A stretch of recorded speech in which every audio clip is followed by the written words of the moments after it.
Bab 10 Kisah Cinta Ali dan Fatimah. Dek, apa? Kamu dengar tadi apa yang kakak bicarakan sama Al?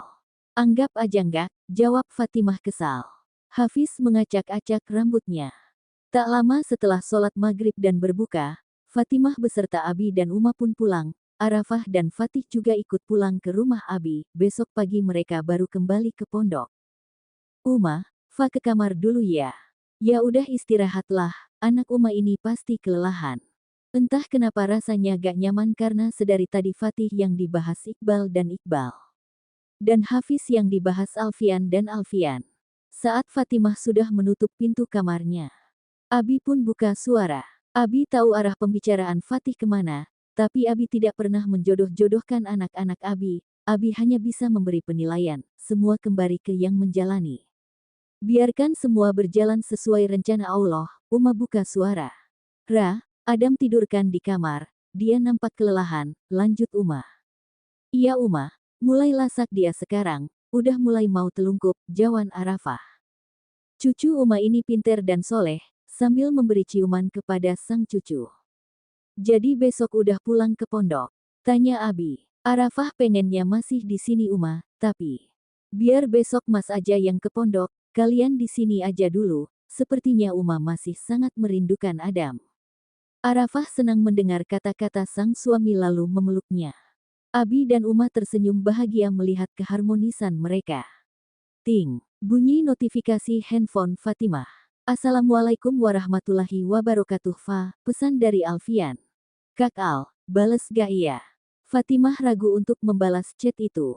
Akhirnya memutuskan untuk membalasnya. Pangkat, asterisk waalaikumsalam warahmatullahi wabarakatuh, pangkat. Fa, maaf Kak Al ganggu. Pangkat, ada tuh Kak. Pangkat. Fa, apa Fatimah dengar apa yang Kak Al dan Hafiz bicarakan tadi? Pangkat, asterisk anggap aja Fa gak dengar, pangkat. Pangkat, jawab yang sama saat Hafiz menanyakannya asterisk pangkat.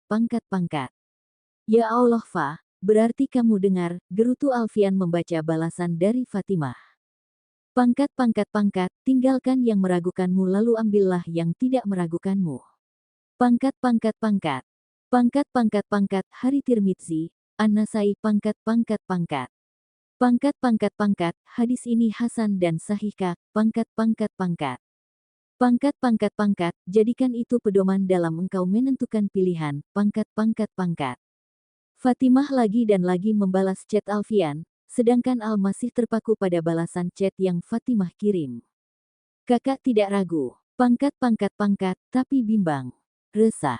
Keresahan itu datangnya dari Saitan, perbanyak istighfar, pangkat. Pangkat, maaf Kak, Fa mau istirahat, pangkat. Pangkat, asterisk assalamualaikum, pangkat. Alfian mau tidak mau hanya bisa membalas salam Fatimah. Waalaikumsalam. Ya Allah, Fatimah mendengar semuanya, decak Alfian dan mengacak rambutnya sendiri. Fatimah memilih mengakhiri chat itu dan berusaha untuk tidur. Di jam yang sama pukul 2.30 waktu Indonesia Barat ada dua insan dalam satu sujud. Robi habli miladunka zaujan toyiban wayakuna sohiban li fidini wadunya wal akhirah. Ya Tuhanku, berikanlah kepadaku suami yang terbaik dari sisimu, suami yang juga menjadi sahabatku dalam urusan agama, urusan dunia, dan akhirat. Amin. Doa Fatimah yang mencari jawaban dalam kegundahannya.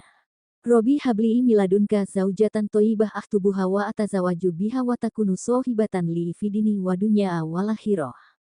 Ya Tuhanku, berikanlah kepadaku istri yang terbaik dan sisimu, istri yang aku lamar dan nikahi dan istri yang menjadi sahabatku dalam urusan agama, urusan dunia dan akhirat. Amin. Doa Alfian dalam keraguannya. Yakin mau ke butik, gak istirahat dulu, udah 1 bulan lebih sejak dari Singapura Fa gak ada istirahat. Insya Allah Fa baik-baik aja Uma sayang, sembari memeluk sang Uma dari belakang. Mulai tuh datang manjanya, sahut Arafah. Biarin, masih dengan mode gelendotan dengan sang Uma. Fatih udah berangkat Ra. Udah Uma, tadi selesai subuh, karena buru-buru ada kajian. Adam masih tidur Kak, Tadi subuh bangun, ini selesai mandi dan asik tidur lagi. Abi, mana Uma? Udah berangkat tadi pagi-pagi, ada tamu dari Malaysia. Uma, Kakra, Fa berangkat ya, udah kesiangan, pamit Fatimah. Assalamualaikum. Waalaikumsalam. Nisa udah masuk ndah? Udah, nih lagi ke bank, kan Jumat besok bank tutup, jadi mau setoran dulu. Mu udah sehatan? Alhamdulillah udah kok, mungkin karena kemarin dehidrasi aja, jadi sempoyongan. Untung ada dokter ganteng ya kan? Oh ya Fa, aku perhatikan tuh dokter, alias Kak Alfian, kayaknya ada rasa gimana gitu sama lo. Fatimah enggan untuk bersuara. Fa, iya, Indah. Denger gak sih? No comment, udah ya, aku lagi nyelesain desain akhir, agar segera kita produksi, dan segera dipasarkan. Fatimah mengalihkan pembicaraan. Lo kayak gak fokus. Kenapa? Mikirin Fatimah.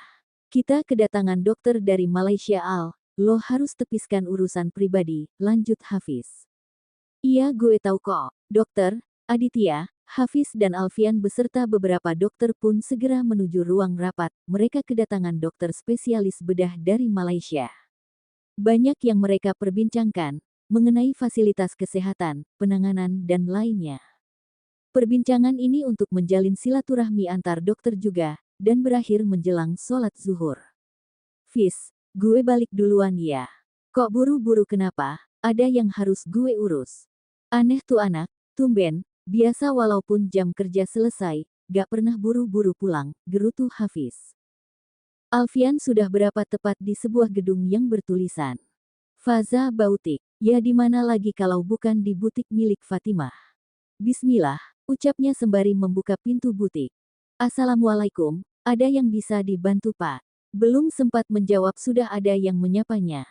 Dokter Al, tumben, mau cari koko atau mau cari yang desain koko? Pertanyaan itu Indahlah yang melontarkannya. Yang desain koko, jawab Alfian sembari terkekeh. Oke, Indah panggilkan dulu, tunggu aja di lobi. Makasih Indah. Indah pun menuju ruangan Fatimah. Fa, jawabnya masih dengan mode fokus ke gambar. Ada dokter Alfian di lobi.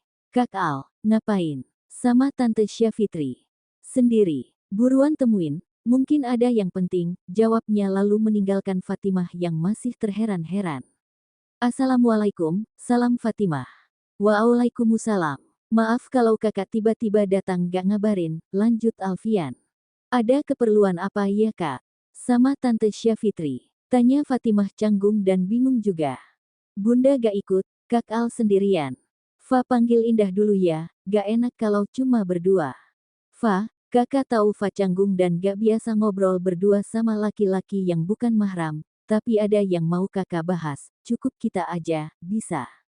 Sebentar aja, mohon Alfian. Oke, kakak mau bahas apa?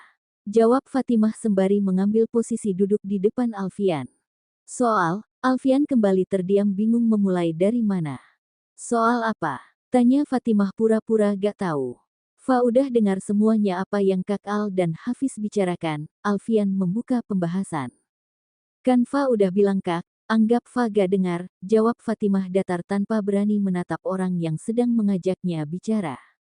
Fa, Kak Al sama sekali tidak ragu akan diri Fa, kakak. Kak sudah Fa bilang, tinggal yang meragukanmu, Fatimah memotong kata-kata Alfian. Kak Al tidak meragukan Fatimah, tidak pernah, Alfian meyakinkan. Kak, kakak pernah dengar kisah cinta Ali bin Abi Thalib dan Fatimah Az-Zahra. Alfian terdiam. Ali dan Fatimah tak pernah sekalipun saling mengumbar perasaan. Mereka sama-sama menyimpan perasaannya dalam doa. Saling memantaskan diri agar menjadi pribadi yang mulia. Alfian sesekali melihat ke arah Fatimah. Betapa Allah menjaga perasaan Ali dan Fatimah. Meskipun beberapa kali perasaan mereka diuji, namun mereka tetap pasrah dan saling mendoakan. Alfian masih menjadi pendengar setia. Fatimah Az-Zahra adalah salah seorang putri Rasulullah. Ali bin Abi Thalib mulai jatuh cinta dengan Fatimah sejak sigap membalut luka Rasulullah setelah berperang. Sejak kejadian itu, Ali bertekad akan melamar Fatimah. Namun Ali tak pernah mengumbar perasaannya. Ali hanya menitipkan doa atas rasa cintanya. Kali ini dua pasang mata itu bertemu, tapi Fatimah segera mungkin mengalihkan pandangannya. Boleh Fa lanjut? Ya. Sesekali Fatimah mengambil napas dan menghembuskannya. Huafa. Meskipun Ali adalah salah seorang sahabat Rasul yang begitu mulia, namun Ali masih merasa malu untuk melamar. Karena ia juga belum memiliki mahar untuk melamar Fatimah. Ketika sedang berusaha mengumpulkan modal untuk melamar Fatimah, tiba-tiba tersiar kabar bahwa sahabat Rasul yang lain ingin melamar Fatimah. Ia adalah Abu Bakar As-Siddiq. Namun, lamaran Abu Bakar ditolak oleh Fatimah. Dan betapa gembiranya Ali mendengar kabar tersebut. Fatimah menghentikan ceritanya. Lalu, tanya Alfian. Masih mau dengan? Tanya Fatimah. Alfian memberi anggukan. Tak lama kemudian, sahabat Rasul yang lain juga ingin kembali melamar Fatimah. Ia adalah Umar bin Khattab. Mendengar berita tersebut, Ali mulai merasa tak memiliki kesempatan. Namun, sekali lagi, lamaran Umar bin Khattab juga ditolak. Ali yang mendengar hal tersebut kembali gembira. Namun di sisi lain, ia juga mulai merasa ragu. Jika Abu Bakar dan Umar yang begitu teguh keimanannya saja ditolak, apalagi ia yang merasa masih belum ada apa-apanya. Huafaf, terdengar hembusan napas Alfian. Sejak saat itu Ali kembali mengurungkan niatnya. Ia pun bercerita kepada Abu Bakar. Wahai Abu Bakar, Anda telah membuat hatiku goyah. Padahal sebelumnya sangat tenang. Anda telah mengingatkan sesuatu yang sudah kulupakan. Demi Allah SWT, aku memang menghendaki Fatimah, tetapi yang menjadi penghalang satu-satunya bagiku adalah karena aku tidak mempunyai apa-apa. Lagi dan lagi Alfian menghembuskan nafasnya. Mendengar hal tersebut, Abu Bakar pun berkata, Wahai Ali, janganlah engkau berkata seperti itu. Bagi Allah SWT dan Rasul-Nya, dunia dan seisinya hanyalah ibarat debu-debu bertaburan belaka. Masih mau dengan Kak? Lagi dan lagi anggukan sebagai jawabannya. Mendengar jawaban dari Abu Bakar, Ali seakan tersadar. Ia merasa mendapatkan semangat baru. Ali pun memberanikan diri untuk datang menemui Rasulullah. Sesampai di rumah Rasul, Ali ditanya perihal kedatangannya. Namun Ali tak berani menjawab. Rasul pun kembali mempertegas pertanyaannya, apakah kedatanganmu untuk melamar Fatimah? Ali kemudian menjawab, iya. Beliau lantas mengatakan, apakah engkau memiliki suatu bekal mas kawin? Dengan penuh ketulusan Ali pun menjawab, demi Allah, engkau sendiri mengetahui bagaimana keadaanku ya Rasulullah. Tak ada sesuatu tentang diriku yang tak engkau ketahui. Aku tidak memiliki apa-apa selain sebuah baju besi, sebilah pedang dan seekor unta. Kali ini Fatimah meneteskan air mata. Tanpa sengaja Al melihat air mata itu juga. Fatimah tak menjawab panggilan Alfian. Ia memulai lagi ceritanya. Mendengar jawaban Ali, Rasulullah pun tersenyum lantas mengatakan, tentang pedangmu, engkau tetap memerlukannya untuk meneruskan perjuangan di jalan Allah. Dan untamu, engkau tetap memerlukannya untuk mengambil air bagi keluargamu juga bagi dirimu sendiri. Engkau tentunya memerlukannya untuk melakukan perjalanan jauh. Oleh karena itu, aku hendak menikahkanmu dengan mas kawin baju besi milikmu. Aku bahagia menerima barang itu darimu Ali. Engkau wajib bergembira sebab Allah lah sebenarnya yang maha tahu lebih dulu. Allah lah yang telah menikahkanmu di langit lebih dulu sebelum aku menikahkanmu di bumi. Hari, Ummu Salamah, Ali dan Fatimah sudah saling mencintai. Namun tak ada satupun dari mereka yang mengumbar tentang perasaannya. Mereka sama-sama saling mencintai dalam doa. Bagi Ali, butuh usaha bertahun-tahun untuk memantaskan diri, agar ia pantas untuk Fatimah. Beberapa halangan juga sempat Ali lalui. Namun, Ali tak pernah menyerah untuk dapat melamar Fatimah. Begitupun Fatimah, ia mencintai Ali juga dalam doa. Bersama memantaskan diri. Sehingga kisah cinta mereka begitu mulia di sisi Allah SWT. Fatimah berusaha menyeka air matanya. Itu kisah cinta Ali dan Fatimah, lanjut Fatimah. Allah Maha Tahu, tapi manusia biasa, yang tidak bisa membaca apa isi hati manusia Kak. Kak Al, hanya akan tahu jawabannya jika kakak berani mengutarakannya. Bukan Fatimah Az-Zahra anak Rasulullah. Adalah Fatimah Az-Zahra Surya putri dari Abi Aditya Surya Pranaja, tapi satu impian Fa ingin punya cinta seperti Ali yang mencintai Fatimah dalam doanya, tegas Fatimah. Fa masih ada kerjaan Kak, jika keperluan Kak Al sudah selesai Fa pamit mau kembali ke ruangan. Huaf, Fa, terdengar suara Alfian yang begitu bergetar.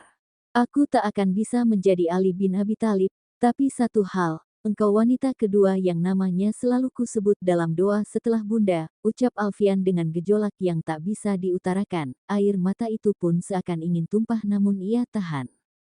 Mendengar penuturan Alfian hatinya tidak karuan, air mata itu mengalir Yempa diminta, ia tak ingin Al melihat itu, walaupun Al mampu merasakannya. Permisi Kak, Assalamualaikum, Fatimah memilih meninggalkan Alfian tanpa persetujuan tamu yang tak diundangnya itu. Waalaikumsalam, jawab Alfian sembari menatap punggung wanita yang membuatnya tak mampu berkata-kata. Tanpa mereka sadari, banyak mata yang melihat dan ingin ikut nangis berjamaah mendengar kisah cinta Ali dan Fatimah.